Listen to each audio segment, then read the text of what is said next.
بسم اللہ الرحمن الرحیم۔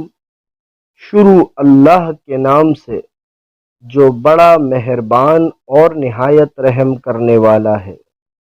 جو بت قوم نوح میں پوجے جاتے تھے وہی بعد میں عرب میں پوجے جانے لگے۔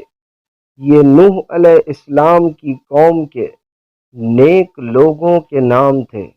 جب ان کی موت ہو گئی تو شیطان نے ان کی قوم کے دل میں یہ بات ڈال دی کہ اپنی مجلسوں میں جہاں وہ بیٹھا کرتے تھے ان کے بت نصب کر دیں اور ان بتوں کے نام پر اپنے ان بزرگوں کے نام پر رکھ دیں۔ چنانچہ ان لوگوں نے ایسا ہی کیا، لیکن ان کی عبادت نہیں کی تھی یہاں تک کہ وہ لوگ بھی مر گئے اور اس کا علم جاتا رہا تو اس کی عبادت کی جانے لگی۔